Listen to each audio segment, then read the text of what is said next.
Hi Libra, this is Jav. Welcome po sa ating channel. By the way Libra, this is your weekly Gabay Tarot reading from December 23 to 28, 2025. Gamitin ang reading na ito bilang gabay lamang. Tandaan Libra, ito ay channel reading. This is for you Libra.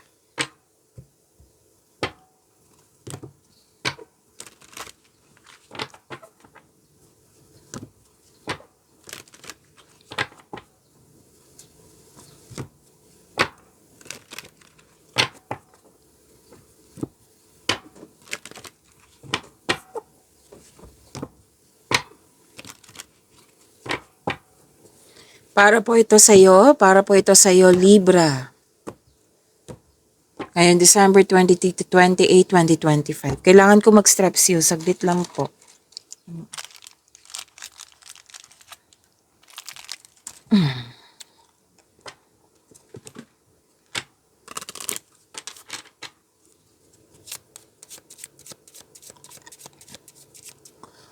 Angel number para kay Libra ngayong December 23 to 28, 2025. For this week po, Angel number 1212, Duality.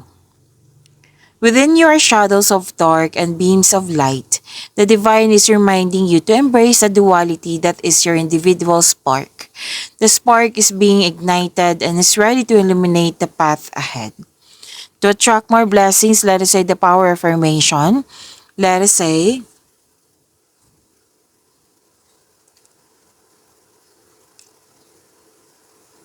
I fully embrace who I am and allow change where it is needed. I trust the duality within me. Again, I fully embrace who I am and allow change where it is needed. I trust the duality within me. This is angel number 1212. Duality. Sinabi kasi dito na allow change. This is new beginnings. And this is spiritual growth. Magkakaroon ng balanse. So, i-align mo yung thoughts mo with your highest goal. Okay? Kailangan i-maintain yung positivity, self-love, stepping into your authentic self. Yan. So, this is fresh start ha, new beginning po. A powerful sign to welcome change, letting go of old patterns for new positive experiences.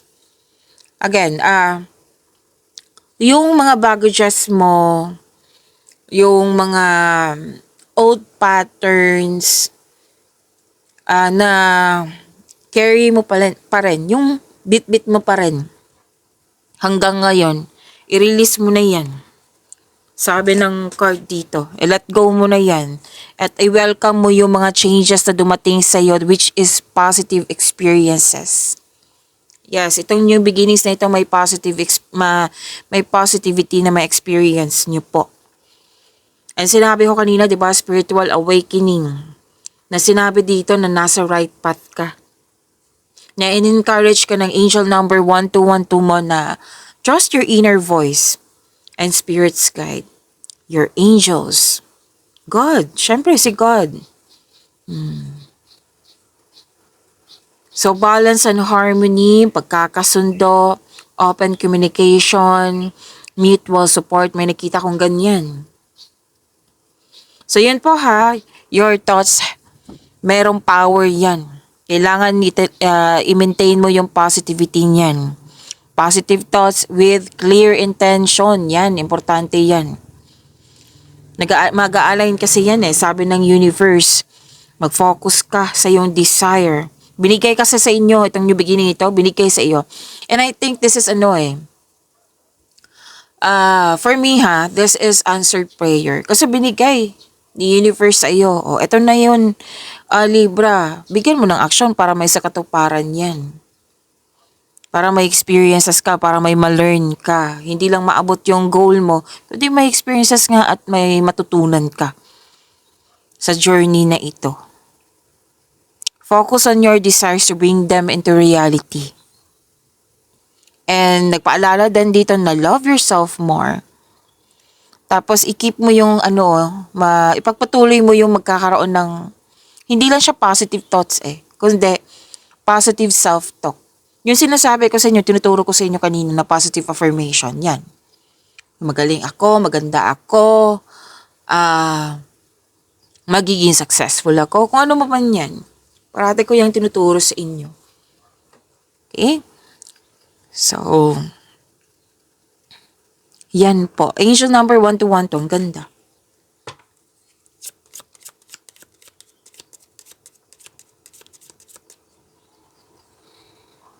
Kumakain ako ng strepsils ngayon ha. Namamaos na ako. Okay. Maraming salamat po sa inyong patuloy na suporta sa mga nag-donate, sa mga hindi nag-skip ng ads, sa mga hindi pa nag-subscribe, subscribe na po kayo at click bell notification para updated kayo sa bagong video natin. Para sa mga gusto magpa-reading po, comment po kayo ng personal reading and check my reply sa comment section.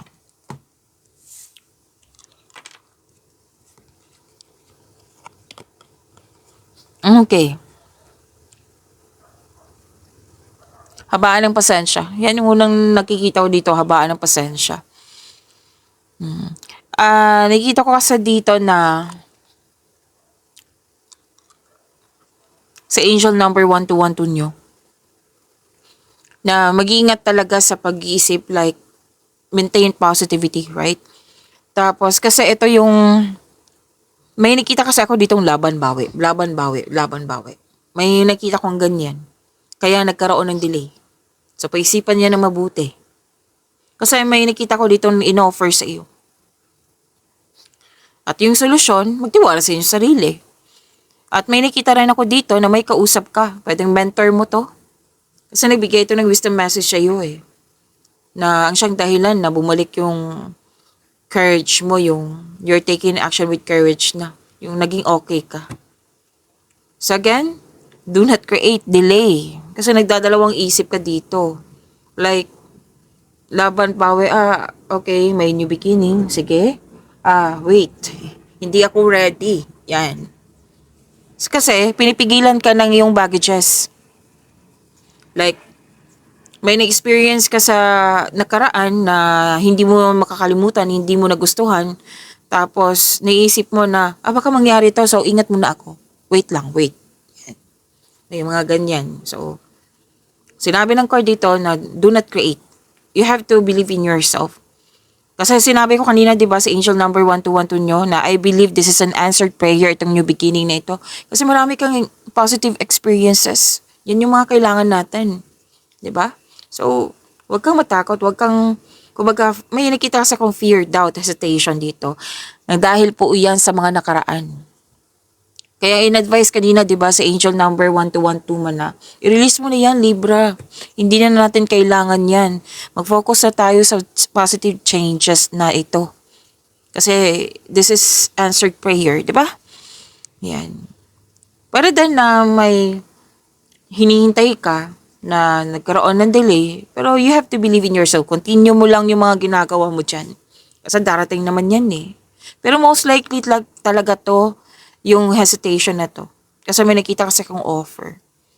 Pero din na mas naguguluhan ka kasi may mga nangingialam sa iyo. Desisyon or plano. Nako. So, mag-ingat talaga sa mga kausap nyo dyan kasi ito bagong kausap ko, magbibigay kaya to ng wisdom message sa akin? Magsusupport ba ito? Hindi, kailangan ko lang may makinig sa akin. Pero be careful talaga. Be careful kayo sa pagpili ng tao. Like, kailangan na genuine talaga makinig. Tapos, kailangan talaga na may experience na sa buhay. Like, for example, yung nag-iisip ka sa yung career na negosyo, nagtitinda ka. Tapos, yung kausap mo na ibang siyang negosyo pero nagtitinda pa rin siya. Oo, na marami na siya experience. Like 20 years na siya na may negosyong ganyan. So, dyan ka mag-ask ng na what I meant is, pwede din na kung paano ba niya na-handle lang maayos yung negosyo niya. Yan. Yung kung ano man yung mga question, yung nagkaroon ka ng hesitation, Kasi makatulong yan sila eh. Okay, so careful lang po sa pagpili. Tapos yung hesitation ha, yung hesitation, kailangan talaga na hesitation, i-release yung mga baggages, yung mga nangyari sa nakaraan na hindi nakakatulong sa yung present. Kasi we are facing na sa future. Itong gagawin mo sa present para sa future po. Okay, so let's proceed. Ang dami ng mensahe dito. Libra.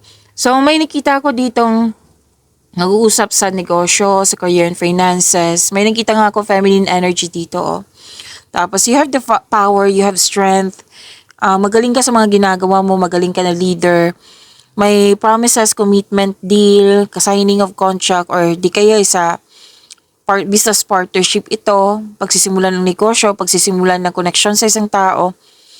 At may nakita rin ako ditong buhay pag-ibig, like kasal, ikakasal, signing of contract, pwedeng sa trabaho to or sa marriage contract, yes. Or may nakita din akong proposal nga, engagement, yan. Okay? So ang ganda, ang daming mensahe, ang daming advice.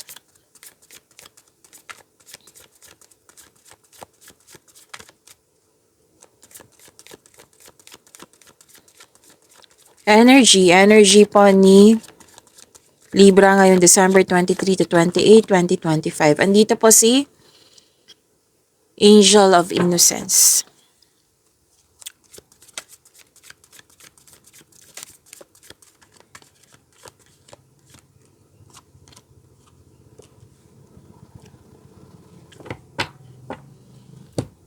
Para sa mga bago dito, kung may napansin kayo na repeating message, yan po yung pinupush ng card sa inyo. Like for example, nanood kayo sa isang video reading nyo. At may sa monthly, sa daily, sa second half of the month, napanood nyo na ba? At dito din sa weekly nyo at may napansin kayo na repeating message. Yan po yung pinupush ng card sa inyo na kailangan yung bigyan ng atensyon, solusyon at aksyon kung maaari po. So na yung energy ni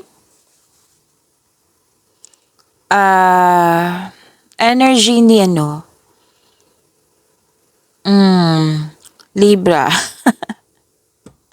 Napaisip ako, Libra po.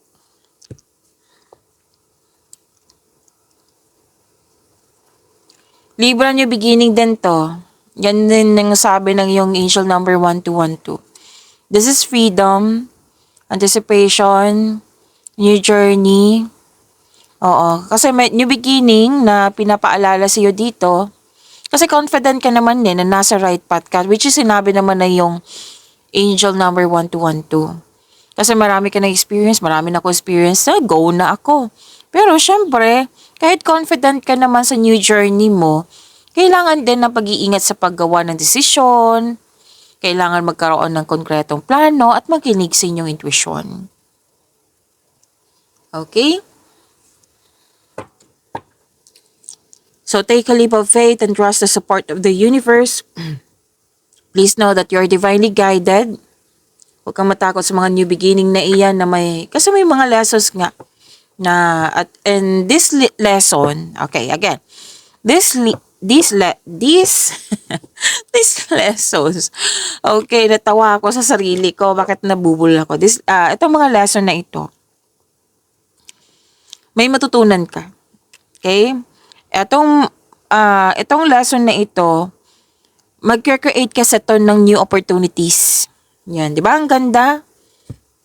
So, a new beginning na may kasamang new opportunities, na marami kang natutunan at may kasamang new opportunities na create ka. So, this is, they are part of your personal and spiritual evolution. Okay? So, mukhang lalabas ka sa comfort zone mo dito. Kung sa career and money to, financial growth to, may financial growth. Kung sa buhay pag-ibig to, may nakita kasi akong tampuhan, pero mag-uusap naman kayo dito at magkaroon ng forgiveness.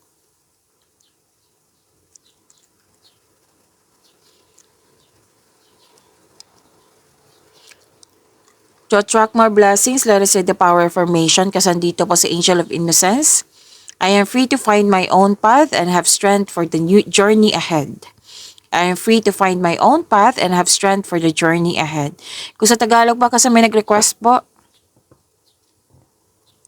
malaya akong makahanap ng sarili kong landas at magkaroon ng lakas para sa susunod na paglalakbay.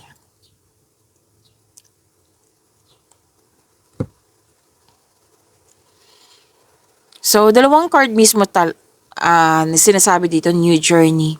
May makilala kang mabubuting tao, masaya ka kasi nagkaroon ng tapat na kaibigan. Pwede din may kausap ka dito, pwedeng ikaw to, pwedeng kausap mo is bata pa sa'yo or younger person na nag-uusap kayo kung ano yung goal niya sa buhay. May kausap ka dito pwede ikaw to ha.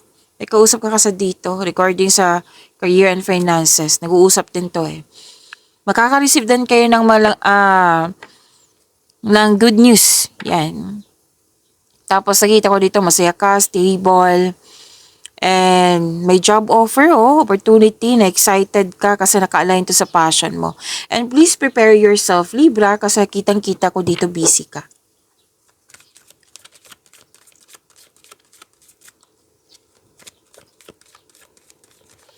Career and money ni Libra ngayon December 23 to 28, 2025. Andito po si Angel of Prophecy. Wow, andito din po si Angel of Wisdom. Ganda naman.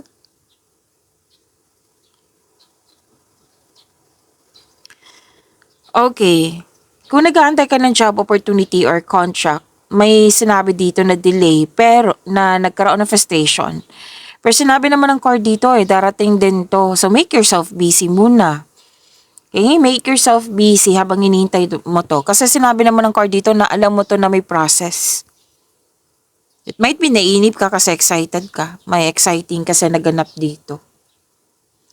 So, sa kaperahan, nag-iisip ka dito kung maggasta ka ba or mag-invest ba or hindi. So, ang advice ng card dito, kailangan ng time for reflection. Ito na yung sinabi ko sa inyo na lumabas yung hesitation dito. Dito at dito din. At dito din sa Angel 1212. Magagawa mo ito, malalampasan mo rin to. Kailangan lang ng mahabang pasensya po.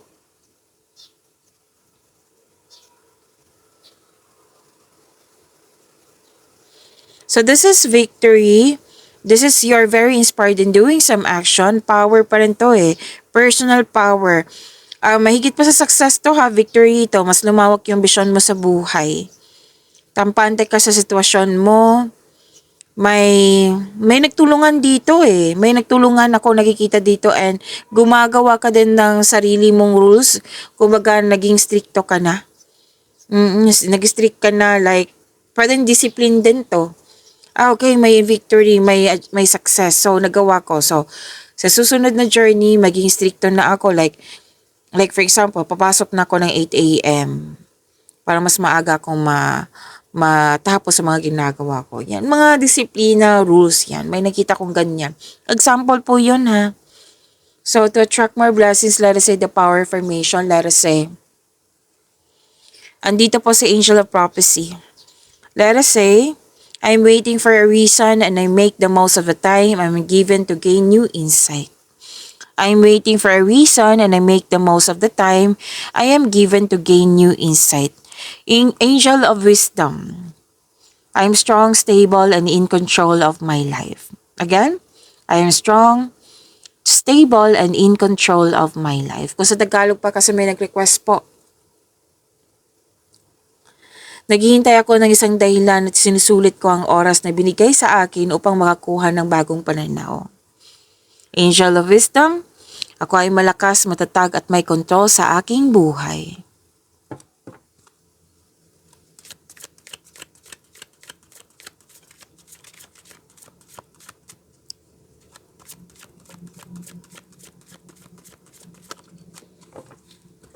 Lumabas agad. Andito po si Angel of Power. By the way, this is your love life, self-love, partnership, and romance. Libra, ngayong week na ito.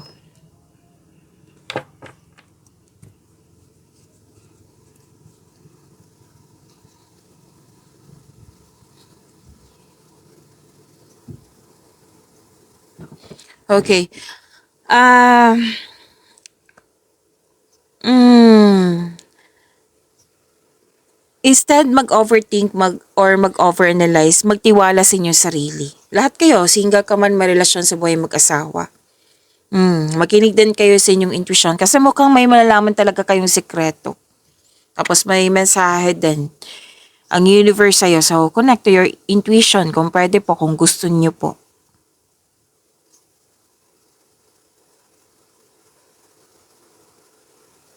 Oh, andito oh. Celebration, special event.